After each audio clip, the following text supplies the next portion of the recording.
Oh, yeah, I have to record, don't I? Boop. Hey, get in here. Dallas is about to start. Welcome to the Ewing Barbecue, where we only go on dates when we don't have homework. My name is Mary. Wait, you go on dates? I'm Josh. No, not really. I was just trying to take something from the episode that relates to the episode. Oh, okay. That is so cool. I was trying to.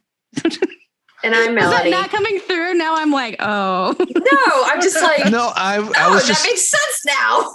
I thought you were just randomly taking stuff from places, and I was just playing and coming up with a reply. Do you want to start over? Do you want to start? No, I don't. Let's just keep going. Let's keep it in. No, it's fine. a little banter is good, you know? Yeah, it's fine. It's fine. And I'm Melanie. Sarah is off tonight. Tits McGee is off tonight. Tits McGee. But it's really kind of hard to coordinate 4 people in 3 time zones. I'm going to text her, say, Sarah, you are henceforth known as Tits McGee. We do a good job, though. Right. I think for doing that, I think we do a pretty good job. Sarah's out doing a beer run for us or something. Yeah, she's bourbon run. Bourbon run, yes. And I of course, what are we all drinking? You know, I'm not even going to say, you know, it's hit the bourbon or hit the road. I'm drinking just a wee bit of wine tonight. I'm actually drinking a little bit of wine as well. I might move to a seltzer in a little bit. Nice. So a little bit of housekeeping, I guess. Shall we go through? Housekeeping. Anyone want to start? I just have. I don't always want to be the one to start. You know, I'm trying to think. I could do some reviews. Yes, we have reviews. Short little reviews that we have that people. So, are my ears going to burn? No, I don't know. Jeff 49ers fan said these 3 sound like they'd be a lot of fun to hang out with. Like, I think so, right? They're fun to hang out with. These 3, he must still be early on. Maybe. Oh, right. He could be early on in the review. But hey, there's 4, and we're all super fun to hang out with. Stay tuned. There are 3 of us right now. So that's true. And we're super fun to hang out with. But it started out as 3, and then there were 4. That's true. TC Tablers said, my parents raised me on Dallas, and you guys covered this great. Love it. Sweet. And listening in Texas said, finally, people that get Dallas. Enjoying looking back at old episodes with y'all. Yay. Aww. Y'all can stay. Y'all can stay and keep listening. I like reviews. Reviews are cool, even if they're mean. Right. We haven't really had any. No, we've had somebody was like feedback. You swear and you spoil things, basically. No swearing. My wife and I are going to have to stop listening. No. Right. So cool. we rectified the one, and we're trying not to have spoilers, and then the other one we're never going to rectify. So whatever. I'm never going to stop swearing. Yeah, it's just who we are as people. Yeah. And sometimes there is no better word to use other than fuck. Right. And we're talking about Dallas. Like, if they could have sworn on Dallas, they totally would have sworn on Dallas. They did in the new series. Right. They did. Very much so. Because it was cable. I mean, I never thought I'd hear bullshit come out of Sue Ellen's mouth, but I did. Or you know, or GD. Or hey, asshole. Between John Ross and Christopher. Yeah. Oh, yes. Good times. I like that. Good times. All right. I don't have a lot of May birthday, death stuff, but birthday, death stuff. Birthday, death anniversary information. But let's see. May 9th was Jenna Michaels' birthday, born in 1956. She has since passed at some point. I have to. Did she know? That was pretty young. Yeah. Lawrence Haddon, who actually makes his debut in this episode, who plays Franklin Horner. Okay. He also played Dr. Mitch Ackerman, who delivered Val's twins on Knots Landing. He gets around. Yes, he did. He passed away on May 10th of 2013. So that was anniversary was yesterday. And next week we have Priscilla Pointer's birthday, born in 1924 and still living. I believe the oldest cast member of Dallas. And she was it her daughter, Amy Irving, who was married to Steven Spielberg? Priscilla Pointer, yeah. Yes. That's Okay. something that I forget about all the time. And every time I'm like, that's a new fact I just learned. But I think I've learned it like 17 times. I just keep forgetting. Oh, yeah. Jenna Michaels, she passed away May 23rd, 2018. Oh, man. And Steve Forrest passed away on May 18th, 2013. And Stephen Elliott passed on May 21st, 2005. So going off to The Real Housewives of Dallas. Yes. They had 2 episodes where they were at South Fork Ranch. And we posted the video. And a couple of the cast, when they were staying overnight in South Fork, found their way into the room where JR, which is formerly Miss Ellie's room. One of them broke the plexiglass, and there was a debate online about whether that was disrespecting the ranch and disrespecting and some of the other cast members of The Real Housewives of Dallas even brought it up in the episode that they were those 2 that went in there disrespecting and breaking I hope things. they had to pay for those damages. Like you break something. I don't know, but I want to give props out to Jana Tim, the general manager at South Fork, who was in the episode. They called her up and she was very calm, said, "Oh, this stuff happens, blah, blah, blah. We'll just replace it, blah, blah, blah." And all that. I don't know who ended up paying for it, but she was true Texan in her professionality. Yeah. So she's a professional. Yeah. Well, hats off. Props out to her. And we did not see this coming, but because he did not offer up a lot of publicity on it, but Josh Henderson has been on the last 2 episodes of All Rise. I don't know if it's a continuing thing for him. He plays someone's dying husband. So probably not forever. So if you go on demand, depending on what your cable service is, you can look that up and check that out. You could probably buy the episodes on Amazon Prime or something too, I would imagine. True. If you don't have cable. Like if you don't have cable, right? Yeah. And going away from Dallas for a minute or 2, just wanted to raise a glass to my aunt, another aunt. She passed away yesterday at the age of 90. Her name was Bunny. Wow. And she and her husband were in the entertainment industry, and they brought the Beatles into Boston, and they did stage and theater, and she was good friends with Marion Ross from Happy Days, Susan Sullivan from Falcon Crest, Jane Russell, who was one of Marilyn Monroe's contemporaries. Mm-hmm. And my uncle actually had Howard Keel doing summer theater at his theater in Framingham, Massachusetts at one point. Super cool. And they actually attended a party at Larry Hagman's house. Once. So there's a little Dallas tie in there, but we raise a glass to my aunt Bunny, who passed. Yes. Cheers. All right. That's enough. Is that it? Yeah, I think so. All right.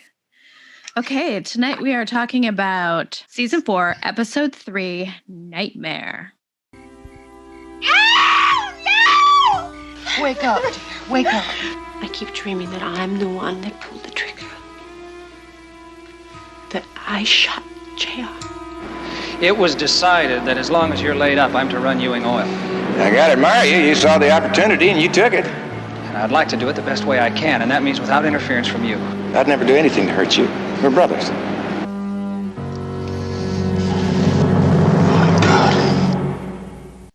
It was written by Linda Elstad, directed by Irving J. Moore, and aired November 14th, 1980. And as I mentioned, Lawrence Haddon debuted as Franklin Horner, and he appeared in seasons 3 through 5, seasons 8 and 9. And he also, as I mentioned, played Dr. Mitch Ackerman, the shady doctor who delivered and helped kidnap Val's babies on Knots Landing. So Lucy's stepbrother and sister. Yeah. And let's see, Barbara Babcock returns in this episode. Christopher Coffey, hopefully I would assume it's his last appearance, the way things unfolded here. The episode was number 1 for the week with a 53.5 rating and 56 share. Awesome. And again, I will have a breakdown and definition of what ratings and share are next week when we do the big episode. The biggin. Yeah. So, because that you need really to put into perspective. Right. Right. And just understand how many goddamn people were watching that show at the same time. Right. And it's amazing, just before we go diving in, how this was obviously pre-internet, qu'est-ce que c'est internet? And it was, keeping a secret. Mm-hmm. You couldn't keep that secret now. Oh. Who shot JR. And there was a point where Linda Gray actually screwed up, and she mentioned something about one of her kids guessing who shot JR and having to call home and tell them not to answer the phone, or saying, because she was on a talk show and she slipped and she said, "Oh, one of my kids may," and so she. Oh man. And Victoria Principal, the story of her flying and the pilot refusing to land the plane, just until he just told bananas. Her things were off the rails back in that day. The pressure that was on those actors who didn't even know. I mean, it's a good thing they didn't know. Right. And Larry Hagman with the Queen, right. she asked, and he said, "Not even for you, ma'am." The Queen, here's a fun tidbit, loves TV. And she was a big fan of Dallas and Twin Peaks. And Twin Peaks? I didn't know she was a Twin Peaks. She was a big Twin Peaks fan too. And she tried to find out who killed Laura Palmer as well. I would like to see her in the Red Room. That would be amazing. Red Room! Eating donuts. Oh my God, just drinking coffee. And I had a phenomenal donut this week that I posted a picture of online. It was a cherry pie donut. Oh my God. And I Twin Peaksed it out. And nice. Kyle MacLachlan actually saw my story. Nice. Yes. And the donut shop actually liked they also had a Blue Hawaii donut, which was like a pineapple rum glaze. And I put those lava candle lamps around it and took a picture and put Blue Hawaii on. I took a little video and put Blue Hawaii in. They liked it so much, they gave me a $36 gift card to the donut shop. Well, that's awesome. So $36. Props out to that's an odd number. Blackbird now that I think very of it. Specific. Oh, their donuts run about $3 a piece, so 36 would probably get you about a dozen. Yeah, that makes sense. So I thought it would be like a $10 thing or something like that. And then they send me the email, it's $36. I go, whoa. That's awesome. Whoa. I better find some friends fast so they donuts can. Donuts are great. Free donuts even better. Yeah. Yeah. So that's really all I have. So just hear screaming. No. The screaming breaks the sound of the owls hooting in the branch. Nice. That's way better than what I had. Yes. And remember, the owls are not what they seem. They're not what they seem. For sure. Ooh, ooh. And Girl's having some crazy nightmare because she's just screaming and Ellie's trying to wake her up, but she's not even coming out of her dream. Ellie is standing there in the doorway a little bit long watching her. She is. She's like, she's going to wake up. And with the arguments that have been heard around the house through those paper-thin walls, I'm surprised nobody else has woken up. I'm sure everybody in the house is awake, just nobody wants to go in there because, someone's screaming. Yeah. Nobody wants to deal with it. So they send Ellie in. And it was one of those, that scream almost, I would put it in the same category as the cleaning lady when she found JR on the floor. I would definitely put it in the same category, yes. But what the crazy part was that it took her so long to come down from that. Mm-hmm. Like, she was like, like out of her skin, just kind of like. And then when later in the episode, when she's describing it to Dr. Elby, like in more detail than she'd tell Miss Ellie, it was like, whoa. Yeah. It must have seemed so real. Let's describe it when we get to the Dr. Elby scene, but it's worth waiting for the description because that was some crazy. Because all she's telling Ellie is that she dreamed that JR was dead. And that she keeps having that dream. And Ellie's just like, I just don't even like. It's not true. Don't worry about it. It's fine. Well, about that. But I would like her, Miss Ellie, to be the one to help me after my nightmares too, because she's very calming. But I would not want her standing in the doorway watching me have the nightmare for a little while, and then That's true. That's and a little she weird. gives her a little kiss goodnight, and I love that. It was really sweet. It was she like, well, and she leaves the light on. She's been more of a mother to Sue Ellen than Patricia has ever. Definitely.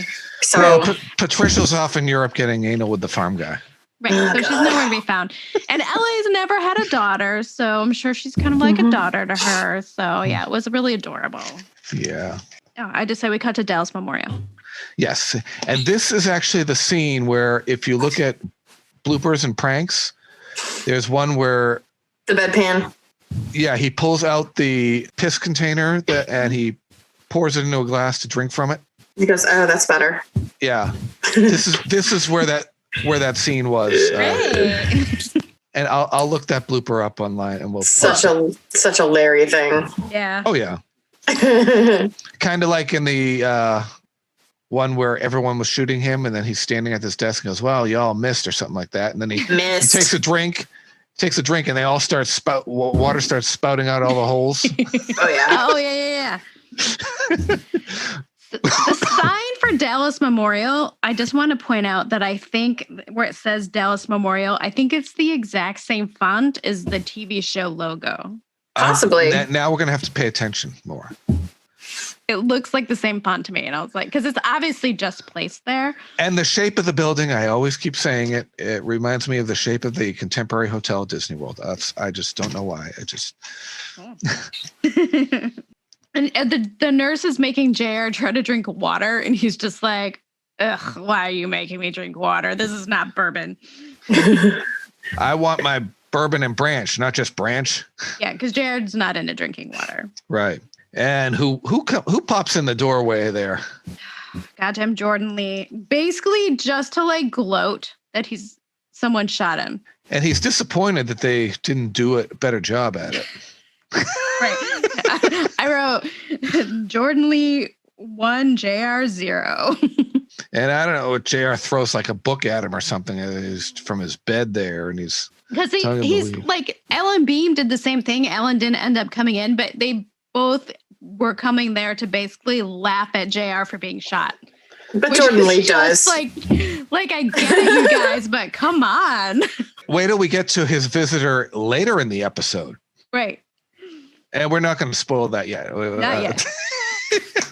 That is priceless. We cut to breakfast and we're on location because it's windy as fuck. Yes, I wrote that down myself.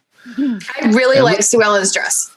Mm-hmm. And how Lucy's sunglasses remind me of ones that those old movie stars would wear that are so big they cover half her face. Yeah. I'm like, oh. Those were very much in, I think, fashion at that point. Yeah. Like Jackie O glasses almost. Yeah, and she says she'll try to stop by the hospital later. Like, why? Right. Why? Why? You hate JR. Why? Yeah. No. Do you want to go home? It's what families did. It's what you're supposed to do. It's what you're supposed to do. She'll go by herself so she can taunt JR just like the rest of the... Right. She should, yeah. And Jock and Ellie have errands to run. Sue Ellen is not eating. No. Just coffee. It's like she's going to be up half the night screaming and then be like, "I'm not hungry." And then she's got the jitters. Girl. How many calories are you burning having these nightmares? Of course you're hungry. You need to eat food. She's looking like She needs fuel to keep the nightmares going. I don't know. I put down it like later in the episode that she's looking like a damn runway model, so maybe that had something to do with it. Yeah. Yeah. I didn't have time to change my clothes, but I have time to do my hair and my makeup. Well, yeah, definitely. And then, well, what better way to subconsciously taunt JR, who may never walk again? What? By looking like a million by looking fly. Yeah. Right. Like look what you had. Look what you messed up. But they put her in like more glamorous stuff and did her makeup differently anyway. Well, like more recently. And if JR couldn't have her again, he can't walk again. It reminds me, Sue Ellen could bring her lovers over and they could, in front of him. And, that's what they did with his character in Nip Tuck. Did you ever see him on Nip Tuck? Yes. That's, I did see that. Yeah, but it was a little different. The Flicker Baby season. He couldn't perform. Because of reasons. And yes. And he was like, come over here and have sex with my wife in front of me. Right. And she's the voice of Cleveland's wife on Family Guy, the actress who played his wife on Nip Tuck. Pam looks down. She says she's worried about Bobby spending so much time at the office. And Bobby's just like, yeah. In this episode, she keeps trying to arrange lunch dates that don't happen for various reasons. This episode is like switching places from when she was working hard at the store not that long ago. And I just want everyone to pay attention to like the difference in Bobby's attitude about these things. From when like he couldn't get off work or when she couldn't get off work. Remember when he pouted and stormed out of the store? Just would and then she takes it gracefully. Just gonna point that out. Interesting. Exactly. My, how are the turntables? If any of you get the Office reference, kudos. And Pam can go out, they can have lunch and Pam can go out and spend money. That's what he said. Okay, whatever. Like here's your spending money. Go out and buy yourself a trinket. Yeah. Go buy something real nice. That was like when, has it already happened that, JR runs into Donna. Yes. He's like, yeah, I'm out buying my wife trinkets. Yeah. It sounds like he's talking about getting his dog a chew toy or something. Basically, he is. So Cliff is walking and Gil stops him and tells him basically not to come into the office. Yeah. Harsh. Cliff doesn't take that well. No, I wouldn't either, though. No, because he says, what about presumed innocence? Right. I mean, right. That's true. Presumed innocence. It doesn't look well, though, because they are like the DA's office. So. Right. And the thing they give, they say, well, Cliff is smart. Would he actually use his own gun to shoot JR? Well, that's a good point. Not wrong. That's actually a really good point. No. They're we think you're a smarter murderer than that, Cliff. We're giving you the benefit of the doubt. We're giving you some props, Right, exactly. Oh, yeah, Sue Ellen, we go to the hospital again. Sue Ellen's fussing over JR, and he's still going on about Jordan Lee and the dime store security guards. Oh, right, yeah. He is babbling. Oh, my God. He's feeling smothered and frustrated. He is agitated as fuck. Oh, yeah. So pissy. He is so pissy. Like when he dropped, was that a robe or a blanket that was on? And then he dropped it and he was trying to pick it up and Sue Ellen is like smothering him. And she's trying to help and he's being a total dick. Like she's like, I just want to help. He's like, it's just like, okay, fine. He says it's too hot for her to kiss him. I need to go in the shade. Sue Ellen is too hot for that. And she's like, okay. Whoa, you're a dick, whatever. Yeah. You're like, so help me God, I'll give you. But what is the psychological mindset of someone in a wheelchair that cannot, they've had their limbs all this time and they cannot. He's probably pissed that she's trying to initiate any kind of intimacy because he knows he can't react right now. And also it's got to be really frustrating. It's got to be frustrating. Like he can't raise the mast. So he thinks he can't anyway right now. Right. Because his legs aren't working. One of working. those candy striper nurses in there and start taking off her top. He's going to right away. Well, he was never big on PDA anyway. True. That's true. Yeah, because JR he's like old fashioned about something. He's weird. Yeah, he's weird about that shit. You're going to see that a few seasons later. Yes, you will. With something. God, you're so stupid. So stupid. So stupid. It really was. Oh yeah. But not being able to perform, but also all his life, he's been able to walk and have his control over his own. He's just pissed, and he's taking it out on her. Yeah, Right, because she's there. He's Because taking she's an easy target. he's taking it out on anyone around him. You know, That's true. Jordan Lee taunted him, so now he's going off on the dime store security guards, and then Jordan Lee deserves it for coming in and taunting him. The guards, they shouldn't have let him in. This is true. Yeah. But Sue Ellen, he doesn't need to be yelling at her. Right. She's really just trying to help. It's misplaced, yeah. And this episode, you're going to see a lot of JR's frustration in the wheelchair.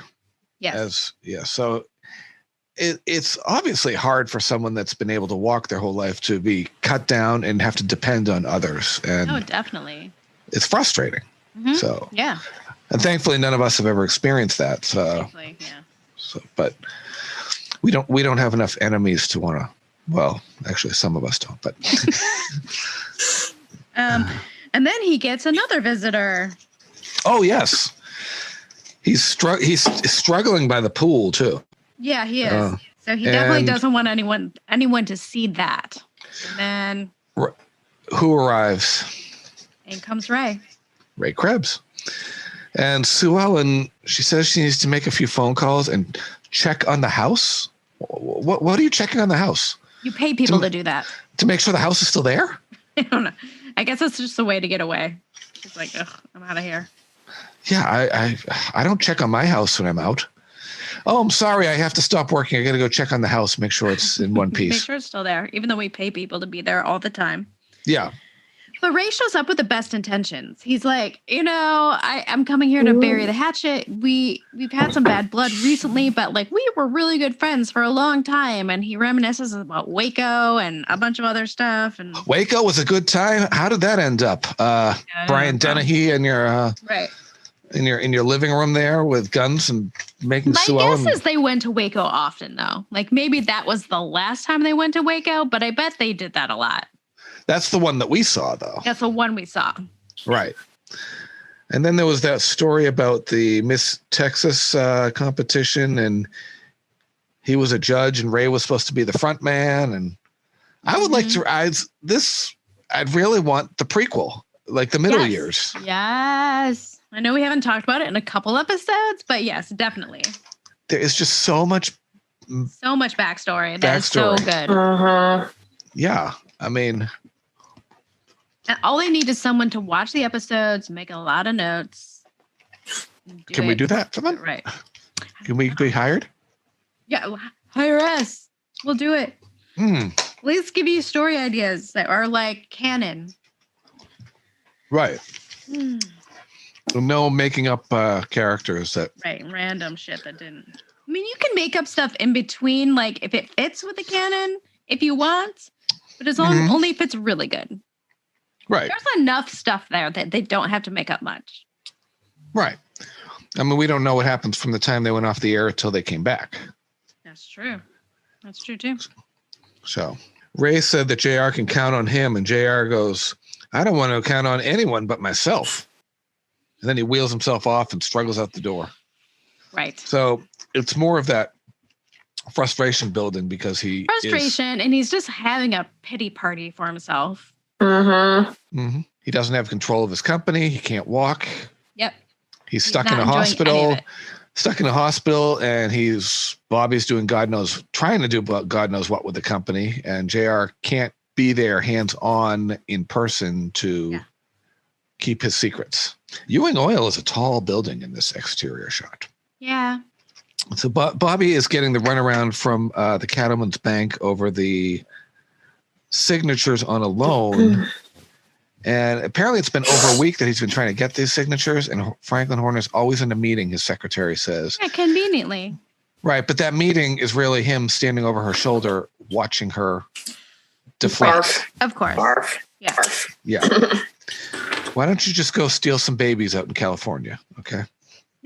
And then Sue Ellen's at Dr. Elby's, and then she notice her ugly wagon always has the same parking spot out front in the building. Maybe she has her own parking spot, or stock footage, or the same shot over and over again. Exactly. And they're like, what are the odds that she gets that spot every single time? They're like, yeah, we just shot it once, you guys. Yeah. It's like Bobby pulling up right in front of viewing oil. Boom, They're like, no one's ever going to know. They're only going to watch it the once when it airs, right? Yeah. Right. And nobody pays attention to establishing shots either. No one will be there 40 years from now. Unless you're doing something called a podcast in the future. Mm-hmm. Joke's on you, Leonard Katzman. And so Sue Ellen tells him in more detail about her scary nightmare. Yeah, this is quite the nightmare she had. Yeah. You want to describe it at all? Well, I just wrote that she tells him about her dream of pulling the trigger, but does anyone else? Okay, then I did take some notes. She said she dreamt that she was going down a long hall and there were people in white coats, obviously doctors or sanitarium workers maybe, that were chasing after her, and she was running towards a door at the end of the hallway that she knew would get her to freedom. Mm-hmm. But when she went to the door, JR blocks it. And the next thing you know, she realizes he's been shot and she's holding the gun, and that she will never be free because the door disappears. That's a pretty descriptive dream. It's very descriptive, and I can see why she's having that dream, honestly. So that was pretty intense. And obviously she had blacked out, so she doesn't remember what happened that night. So she has no idea. She's worried that the dream is kind of real. Like, she's really worried that she may have killed him because she knows that she probably could have. Right. So she's worried about it. Yeah, and that is kind of scary in many ways. Totally. I was going to say, I said the dream seems almost symbolic, because she's like, and then I realized that I was never going to be able to leave. Right. I was going to be trapped there forever. And it's like, oh, that's when I put, holy shit. The door disappears after he's shot. Yeah, so that's there's no way for her to leave. She's like, trapped in that blackness. I'm trapped. Mm-hmm. That's what she couldn't say to Miss Ellie. Right. Like, right. I'm sorry. I'm trapped here now. I'm trapped here forever. Like, she's going back and forth between, oh my God, my husband's been hurt, I need to take care of him. Oh my God, maybe I'm the one who did it. Oh my God, I'm never getting out. And like, her brain is like, that's a hell of a ping pong match to have inside your head. Yeah. And we see it time and time again. When JR is down, she's wants to tend to him like the wounded bird. Mm-hmm. Yep. And then he's going to get up, dust himself off, and stick it to her again. I thought it was kind of interesting. And it starts all over again. And I thought that was interesting how she said she was being chased by men in white coats. And I'm like, sanitarium. Yes. I was like, oh shit. Yeah. Like, she's basically having recurring nightmares about everything in her life. All that ever, like, always. And it's all coming to a head. And that's, of course, I wouldn't be able to sleep at night either. What was that Jim Steinman song that Celine Dion and Meatloaf did? It's all coming back to me now. Yeah. Yep. Rest in peace, Jim Steinman. Oh yeah, Lucy and Forrester. Mm-hmm. I like how she says, "You didn't trust me enough to tell me that you were a cheat." Right, basically, like, you could have just told me that you're married, and he was just like, "What? Like, you didn't even trust me enough for that?" Like, no, dude, you don't understand. He says it's no big deal. Right, he's just like, "What? So I'm married, whatever." So I'm married, but why are you making such a big deal about it? Like, what's really shitty is that his Texas. There's enough of me to go around. It was weird. What was really shitty is that his own wife knew where he would be. The Sundowner Motel. Because it's happened before. It's like, wow. Right. Wow. So gross. If this were high school, that teacher would have been fired. Well, and honestly, in a college, a professor can totally be fired for that. Mm-hmm. We still haven't seen the murder weapon yet. The shooting weapon yet, have we? We said the murder weapon. Who died? The would-be murder weapon. The danger noodle. The danger noodle. Yeah. Oh, where are we? JR struggling with his physical therapy. Yeah, he's in physical therapy, and Jock and Ellie watch and just look sad. He slips, and as they turn him around, they kind of scoot down the hall before he sees them. Yeah. Because I don't think he would ever live that down if he knew that they saw him. No, slipping. he just, his self-esteem wouldn't be able to handle that, I don't think. He's already frustrated enough trying to regain the use of his limbs and the use of that extra limb. Right. Yeah. Yes. Bobby goes to the bank to see what the fuck is up because he knows something's going on and he knows probably JR. And so the exterior of the bank, I believe, was used as exterior of like a doctor's office at one point too. Oh, very, very possible. Yeah, I think it was like when Pam took Little John to get the checkup. Oh, okay. Yeah, very possible. Yeah. Mm-hmm. So they do recycle, and Knots Landing has actually recycled some of the same exteriors from Dallas. It makes sense. Yeah. And so what's the guy's name? Franklin Horner? Franklin Horner. Yeah, he's totally avoiding dealing with Bobby at all because has JR, of course, on the other end, and he's just like doesn't know what to do. So he's just Operation Avoid Bobby. But Bobby corners him. Plays hardball. Yeah. And he's like, I will pull my account from here because I have the authority to do that right now. And don't fuck with me because I'll do it. And he's just like, And how would Franklin Horner look going back to the board without the Ewing money in his bank? Right. And I feel like that's all he's trying to do is just keep the money. And so he doesn't know which brother to back at this point, but knows better enough like not to cross JR. He's more afraid of JR than Bobby. Right. And that scene ends with him saying that he will talk to the board and get back to Bobby. Right. Okay. Basically, I'll talk to JR and find out what's going on. JR is the board. JR is the board. Yeah. Yes. Let's see. So Pam is out with Cliff, and it looks to me like they might be at the Longhorn. It could be. I'd have to look again because we've been to the Longhorn. We've been to the Longhorn, so now I kind of like can recognize it a little bit. Right. We were all pole dancing at the end of the night at the Longhorn. Exactly. Should we show everybody those pictures? I reposted Sarah doing it recently again in our story. Oh, okay. Just for fun. Cliff says he wants to leave Dallas when this is all over. There's nothing for him there. Honestly, upon retrospect, that would have probably been the best move Cliff could have made in his life is just to leave. Might not have been good for the series, but it would not have been good for the series, but for Cliff as a person, that may have been a really good move. Yeah, and Ken Kercheval goes in to try out for Ray Krebs, and he ends up getting the role of Cliff Barnes, who's getting dumped on by the Ewings. So yeah, let's take off. Let's get the hell out of here. Yeah, but he also confides to Pam that he was at the Ewing Oil building that night because he was there with a gun because he was totally planning to shoot JR. And he's like, JR, kill him. By some coincidence, someone had already done it. And he's just like, oh shit, somebody beat me to it. Well, I guess I'm gonna leave now. And I better find out who this person is and buy them a drink. Even though it was Pam, what the fuck, dude? Why would you say that out loud? Like, I was going to kill him. She's like, place. Okay. Like, that's not a good thing to say out loud. But he's like, I didn't do it, even though I was there. I was like, he tells Pam he went to kill JR, but didn't. What the fuck? Right. Like, why? Why would you verbalize that out loud?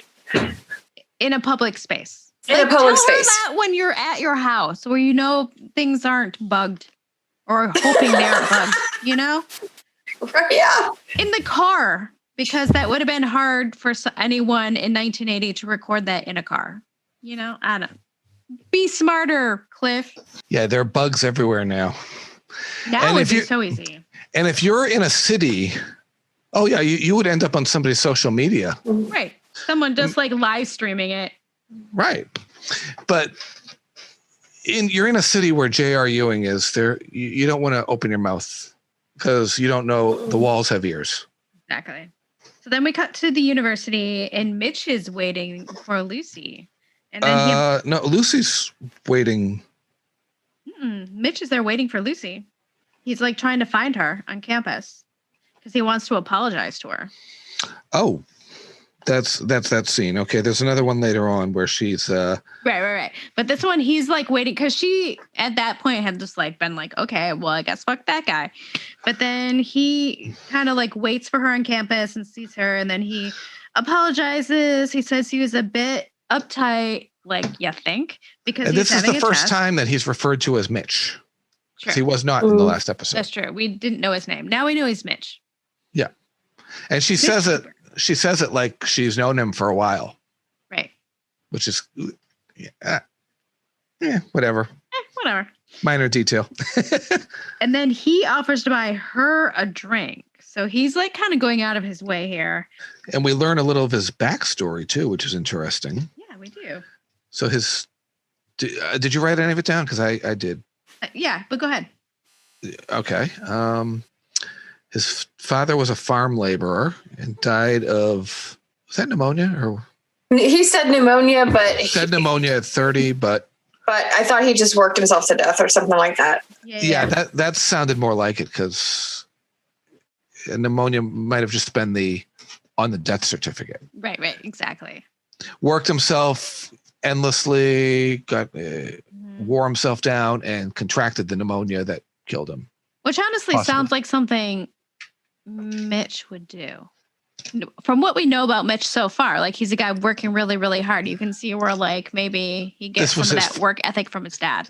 Right. And this is the first mention of his sister Afton, who I have a feeling that she might turn up maybe if she's a relative. She might. They were a poor family, and his mother worked as a waitress. And Mitch did odd jobs to pay for school. And Lucy is completely fascinated with the idea that he knows what he wants and he goes after it.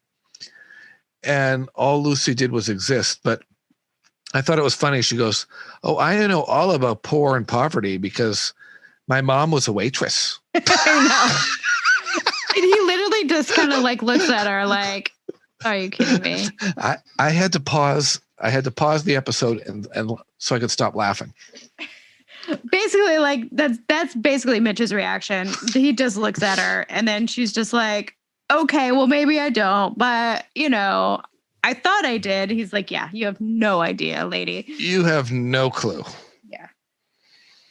But Mitch, you don't have any clue what it's like to be ripped from your mother by henchmen in the middle of the night. True. Outside your mother is holding you outside of her mother's house, and she won't let her in because she's in bed with her lover. Dun, dun, dun. And we saw that in a Knots Landing flashback. Mm-hmm. Yep, I think we posted it a while back. We may have, yes. Mm-hmm. But, this next scene is quite humorous as well.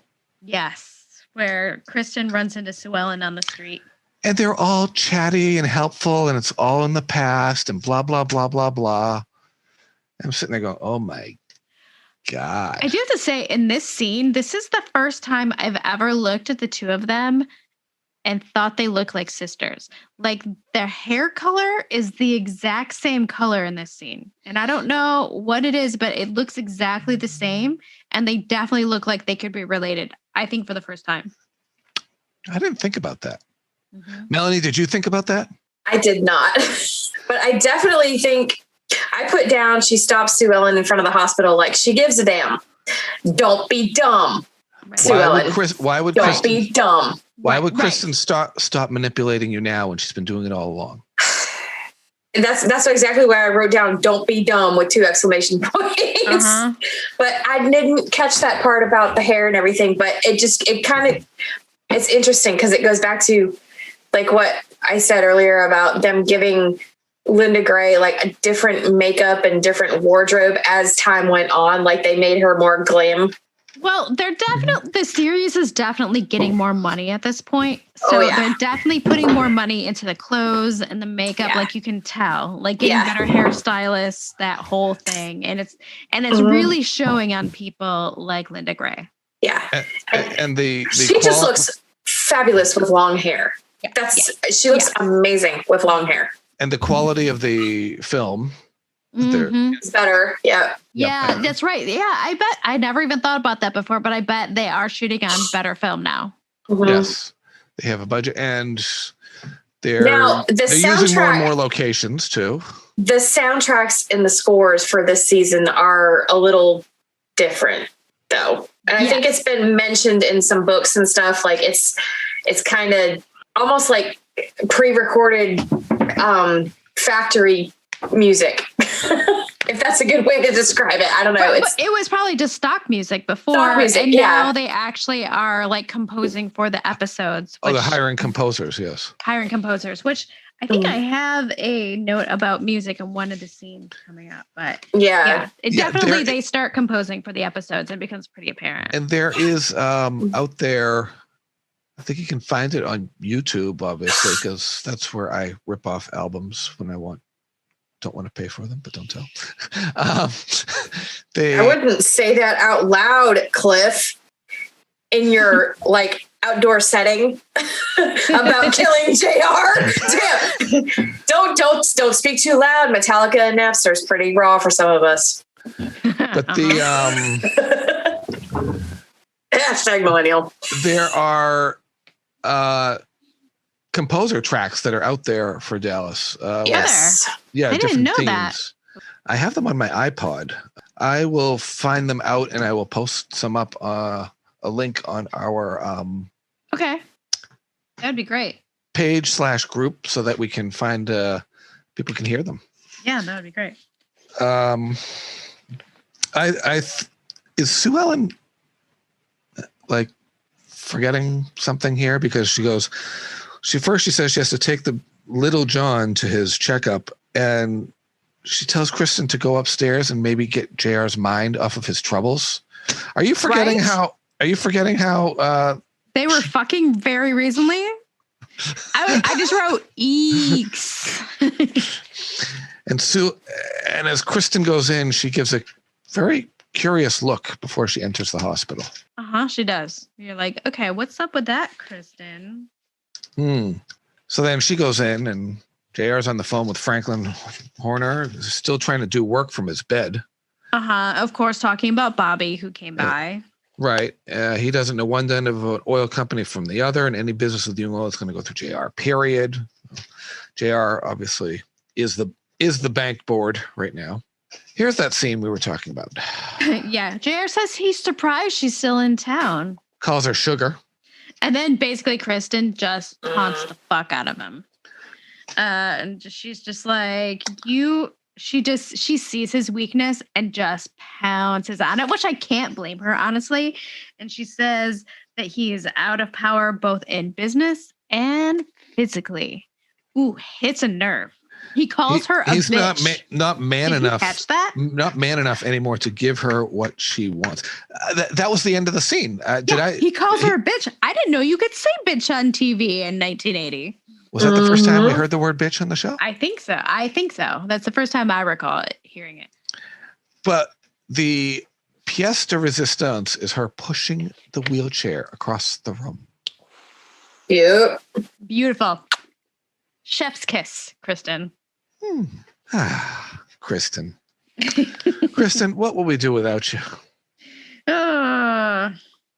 What would we do without you, Kristen? Oh, you vixen. Then we see Sue Ellen with John Ross. Little John, as she's still calling him. They keep going back and forth. I'm just going to call him John Ross from here on out. This is one of her... I like how they periodically give her these monologues to express her feelings as she's talking to her baby. Right. Like, all right. Yeah, I said she talks to the baby like he understands what the fuck she's talking about. Mm-hmm.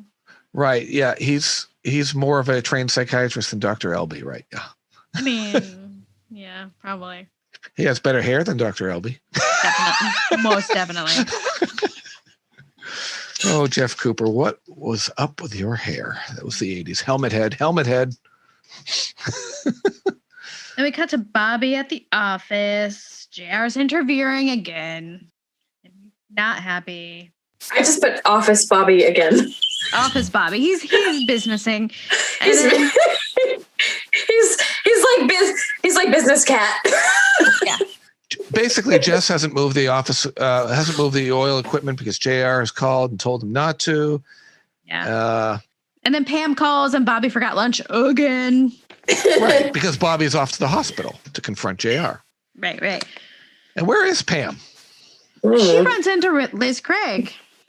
At the store. At the store. Because Pam is spending that money Bobby told her she could spend. Yeah, because she's just like, well, I can't go to lunch. I guess I'll go buy something, and runs into Liz Craig. And Liz takes her to lunch. Mm-hmm. And we learn that she's been seeing Harrison Page. Right? Gross, Liz. Right. She's like, you lowering your standards. She's like, pillow talk. Yeah, ew. Basically, Liz wants Pam to come back to work. And Pam's like, maybe. So she's thinking about it. And there's a little detail, a little tidbit. We have to remember that when JR bribed Harrison Page, he bribed him with some of the Asian oil leases. Right. Yeah. Did Harrison want to shoot JR? Good point. Add him to the list.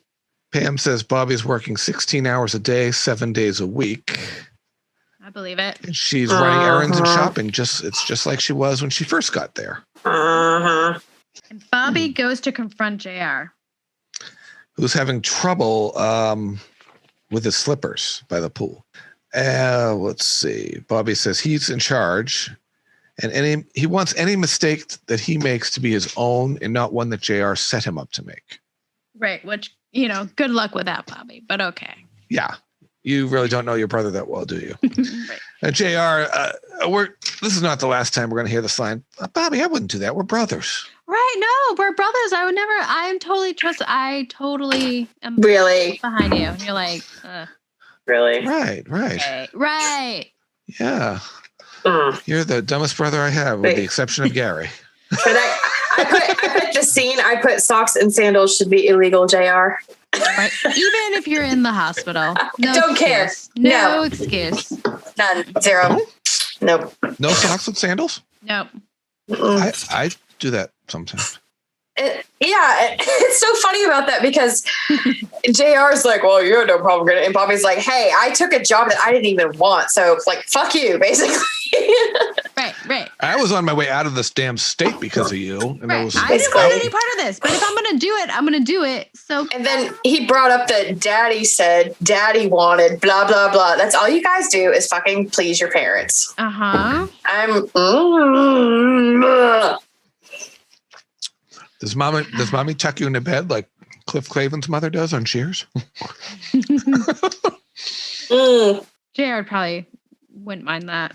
He needs some reassurance. Bobby is skeptical as he leaves. He has that skeptical look on his face. And JR just kind of smirks after he... Of course. JR smirk. Drink. Oh, that's the famous smirk. The smirk. And then we cut to Lucy and Mitch. They went to a movie on a date. And Lucy was thinking it was going to go further. And then Mitch was like, yeah, cool. Well, I got to go to work, actually. So, and then she gets really annoyed by that. And he's like, I told you that this was my life. And she's like, oh, yeah, you told me, whatever. Like, no, Lucy, he actually did tell you that. Right, he did. That was his whole thing. Yeah. So, Lucy, you need to shut your mouth and stop. Right. Like he told you, like, look, I have to make money. I want to go out with you, but I don't got time. In their earlier scene, they did agree to be friends. Right. There was no romantic overture. Friends. Friends. Yeah. Let's see how long that lasts. Famous last words, by the way. Right.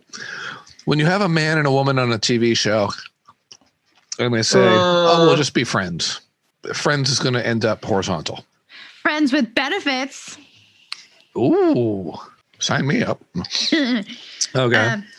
So then we cut to a nurse totally being a secretary to JR, which she is, she's not being paid extra for. Right. Yeah. I know a lot of nurses and none of them would be into that. I'm just saying.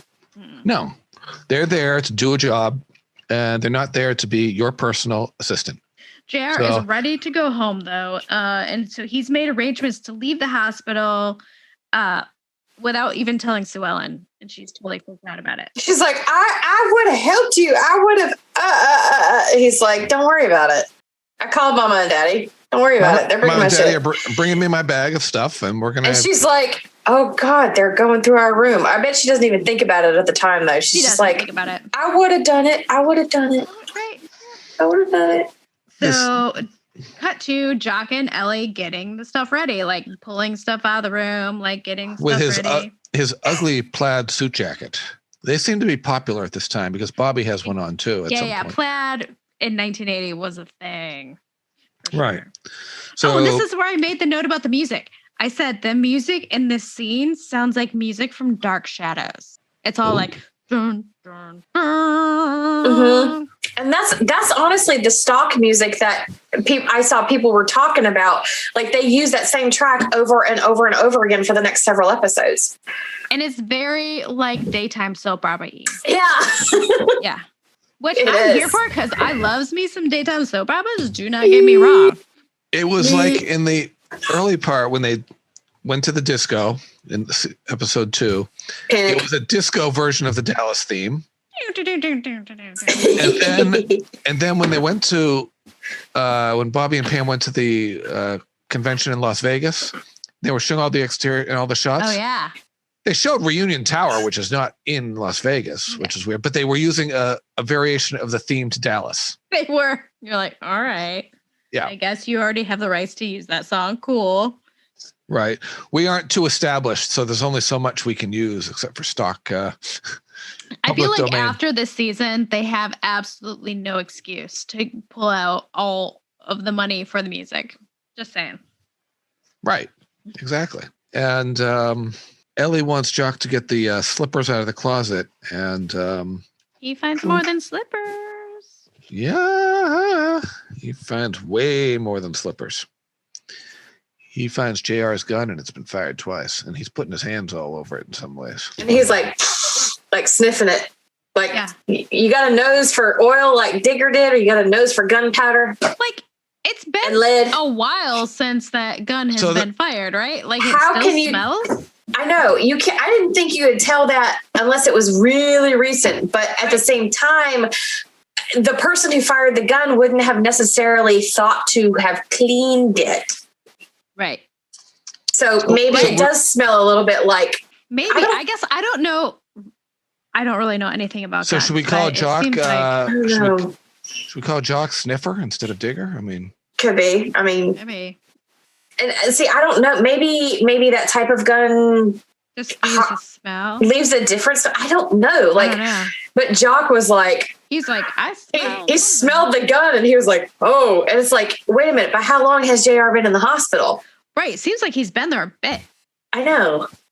But then again, excuse me, in nighttime soap, so maybe it could have just been like a week. That's very true. Maybe 3 days. Miraculous. I don't know. No idea. So they call the police, Jock and Ellie, to come and get the gun. Horton hears a who, shows up at the house to get the gun. And then Jock is all like, I want to know the results of the ballistics test ASAP. Like before, and like basically before you do anything about it, you let me know. That's a cheap police car that they had parked in the front there. Yeah. Just a cheap logo on the side there. It was like somebody just plastered a decal over on the side of the car. Just said Dallas Police. I'm sure that's what they did. They didn't have enough of the budget was growing, but they didn't have enough of a budget to bring in a real police car. They're like, this is fine. It's fine. Yeah, everyone will believe it. And then Ellie and Jock leave to bring JR home. Right, but Jock says there's only one person that could have put that gun there, and it wasn't JR. Right. And they give each other the look. The look. This is getting interesting. It is. Mm-hmm. And then Pam goes to force Bobby to have lunch with her. She's just like, okay, we're going to have lunch. And Bobby's like, okay, we'll go. And then a guy shows up to like have papers signed, which seems like it could not have taken more than maybe 10 minutes. But Bobby's still like, I can't leave. But he also, Mr. Redfield wanted to have dinner with Bobby to discuss something, but Bobby said, "Nope, let's do drinks instead because I want to go home and have dinner with my family." Right. So he was trying to make an effort to. He was trying. But yeah, how long does it take to sign papers? Right. Like 10 minutes max. Like she could have just waited there and then he could have signed the papers and then they could have gone to lunch after, right? But instead he's like, "Oh, I have to stay here. Or you should go." And then she's less than thrilled, but she accepts it. And this is where I want to point out, if this was reversed, Bobby would have punched someone. Yes. Uh-huh. And I do note the giant box TV sitting on the Yes. cabinet over the one that they never watch. So that's like officially like a limo that he's leaving the hospital in, right? Yes. Jock, Ellie, Sue Ellen, nurses, and guards are loading him into the limo. In the limo. In that ugly leather suitcase that looks like a briefcase that he used in the Reunion movie. He's in the Reunion movie? It looks like the briefcase that he used in the Reunion movie. Oh, that's a good eye. I never would have put that together. How the hell did you? I never would have. What the fuck? I was looking at the suitcase that they were putting in the back of the limo. Uh-huh. And I'm going, it looks like a crappy leather suitcase, and it looks more like one of those leather, like smaller ones, not the suitcase, more like a briefcase type of a deal. Okay. And it reminded me of the one that he used in War of the Ewings. I mean, it's very possible. I just never would have. 18 years later, So many years separated those. Somebody went to whoever the fuck filmed it, the Warner lot, and dug this shit out of. Okay, yeah, fine. Hey, Patrick Duffy wore the same jacket in the first scene and the last scene. But also, I didn't put that together until he told us the story like almost 40 years later. So Right. And that's another thing we didn't mention. We just had the 30th. We just had the 30th anniversary of the final episode of the original series. Oh, we didn't mention that. Yeah. Oh, yeah. Maybe it's entirely plausible. I don't know. I don't know. So they leave, and here we get our first look at Ray's new house. Yes, we do. And I'm going to post up. Adorable. I'm going to post up pictures. I've been waiting till we discuss this, and this episode is posted. That will have pictures of Ray's house then, Ray's house now, and pinpoint on an arrow where it is in relation to South Fork. Oh, I would love to see that. Yeah, because I've never seen Ray's house. Does it look a lot like similar to how it did? No, it's been added on to quite a lot. And the owners do not like people pulling up and taking pictures in that area. I get it. They're very angry about that sort of thing. And so they're like later seasons, right? Okay, noted. Yeah, right. So Lucy is the first visitor that Ray has, and he's out painting the fence. Which makes sense, but also She's coming to get Ray for JR's return home. Why does Ray's a ranch? Why do they need Ray when JR gets home? I don't know. This is a weird scene because, okay, so she comes to get Ray and then he's like, "Let me get cleaned up and have a beer first." He doesn't do anything but sit down, drink like 3 sips of his beer. And then he's like, "Okay, ready to go." Beer cleanses his system. I guess it just cleans the whole thing. Yeah. Yes.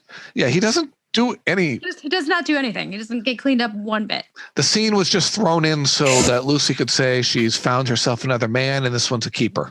His name is Mitch, and then he's just like, he was like, "You already found another one? Okay, all right. Lucy, whatever." Lucy, remember earlier you said that you and Mitch agreed to just be friends? Right. That's what Mitch is thinking. You, on the other hand, are already planning the wedding, basically. Yes. That's our Lucy, though. Uh-oh. And Ray's white truck is parked there. So JR's home. And now I know why Ray was there, to wheel him into the house. Oh, right. Yeah. And JR says it's real good to be home. And then, so Ellie wants to help JR get into bed, But he says that Sue Ellen can help that, which, okay. And then there's a weird, awkward moment between Ellie and Sue Ellen. And was this the scene also in the bloopers and pranks where they wheel him into the room and they flip the wheelchair over of him onto the bed? Yeah. And he's like, ah! Yeah.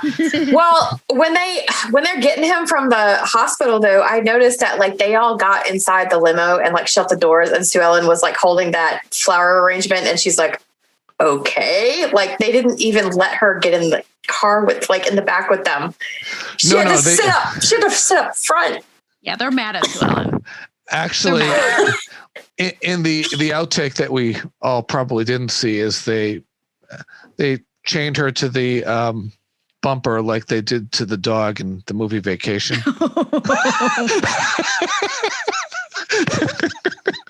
It doesn't exist, but that's a funny one. No. So Lucy tries to force Mitch on a date. Like surprise, we're going on a date. And Mitch She's is like, waiting. She's waiting for him. And do you see all the guys checking her out as she's standing there? They're walking down, and they're just kind of like checking her out. So bent out of shape about him being so busy. Right. Like so bent out of shape about because it. he's like, I would like to go on a date with you, but I have shit to do. Like I have 75 jobs. I can't drop everything for you. I need to make this $50 so I can pay for a book. Right. Well, I hope your biology. I hope your anatomy book will be. You and your anatomy book will be very happy together. Like, Can you imagine buying an anatomy book for $50? That was adorable, by the way. That would be like awesome. $400 today. Yeah, but I mean, yeah. He's like, it's good money. I'm going to take the jobs already. And she's like, and it's like, dude, he's trying to become a doctor. Do you want a doctor who like got through med school with like C's or something? No, you fucking don't. So shut up. And med school is more important to him than getting some from you. Like, yeah, it just is. Let it go, girl. Let it go. In the long run, you're going to have a rich and successful doctor, and not one that is having to deal with malpractice suits because they didn't get the studying done. Right. Yeah, I know. C's get degrees, but you don't want that in med school. You do not. You do not. The doctor that you're going to go see eventually. Yeah. Yeah. Yeah. That's right. And why do they call it a practice if shouldn't they be done practicing by the time they're doctors? It's science is always practicing. That's true. So here we are. That scene is hilarious, by the way, because they're all bitching about hospital food. Yes, they are. Ellie, I've been there too, she says. Yeah. So funny. Yes. Little John must have forgotten who his daddy was because that kid wants nothing to do with Larry Hagman. Like, I feel like this was supposed to be like a cute scene, and that kid actor was just like, was this Tyler? He was like, "Yeet me out of here, please." And yes, it is Tyler Banks. Is it Tyler Banks' first scene with Larry Hagman, though? Oh, it probably is actually. Oh, yeah, it is. Like, I don't know who this guy is. What are you doing? It is, unless. Wait a minute, Tyler Banks wasn't the baby, infant John Ross, Tyler was it? Banks started in episode 1 of this season, so he so he wouldn't have been. And yeah. So it was an unnamed baby child actor before that. Yes. I wonder if anybody remembers his name. I always am interested in that. I'm surprised. I know. They were like, I was the baby on Dallas. We should ask Linda. The baby before that. Remember the one who barely had any hair, like the newborn, like the little one? Linda won't know. I don't think. I mean, that'd be amazing if she did, but they're probably a set of twins. That's what they usually do. Is they used to use twins. Yeah. So I'm really surprised, actually, even with older kids. So I'm really surprised that Tyler Banks didn't have a twin. Right. But so apparently Tyler Banks got along better with Ted Shackelford in that scene than he did with Larry Hagman. Well, if you're like a year to 18 months old and some guy is going, I got you. And then some guy's like, oh, here, John Ross. I mean, what would you do? Who would you engage with if you were a baby? The guy who's being all playful. Sorry. Right. I know you're in character, but. Right, the drunk brother. I would engage more with the drunk brother. But he was sober. Are we talking about the recovering alcoholic or the functioning drunk? Oh!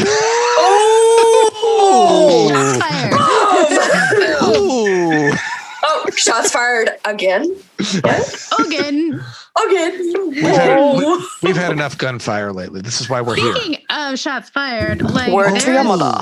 a lot of awkwardness with Ellie and Jock. Oh, yeah. So They awkward. They are- exchange looks when Sue Ellen goes to get him a drink. They're all like, And when she's like, I'll help him into bed and stuff, Miss Ellie's just like they're being so soap opera dramatic, obvious they are. about it. They're like, yeah. like really wide-eyed look. Mm-hmm. And then the what's his face police officer shows up. Horton hears a who. Yeah. Horton! And he's just like, there's only one set of prints on here besides JR's. They belong to Mrs. Ewing. Mrs. Ewing. Dun, And dun, Sue- dun. And Sue Ellen's, oh my Miss God. Ellie. Miss Ellie looks down. She's like, She's like, oh shit. And It's like, freeze frame I'm on the- JR's face. The jig is up. Boom, boom. Boom, boom, boom.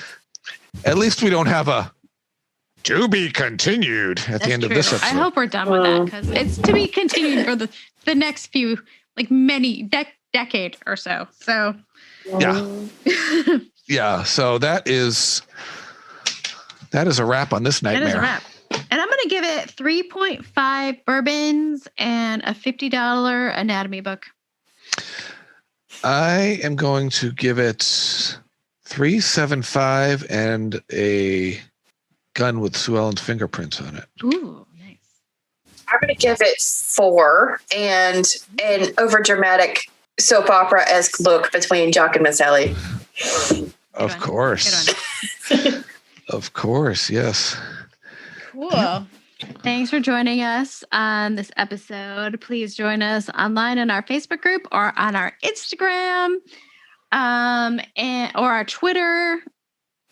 I'm going to try to make some new merch soon. So that's coming. That's on my to-do list. And please rate and review us because we really appreciate that. And if you have the means to donate to our bourbon fund, that would be amazing. But you definitely don't have to. All right. Until next time, we'll see you later. Bye.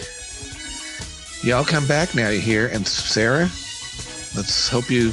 Yes, Sarah, next time. Let's hope your alibi holds up. This is a recording. I don't know. I didn't have anything else. I was fucking stupid. It's good. It's good. All right.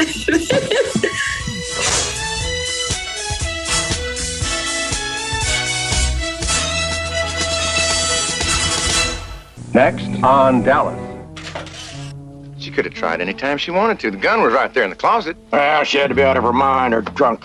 I can post that 100,000 myself. Sit down, Bobby. Don't you forget that woman shot your brother. She has a right to legal counsel, JR. Not paid by us, she doesn't. I wanted to kill him, Cliff. So did half the people in Dallas.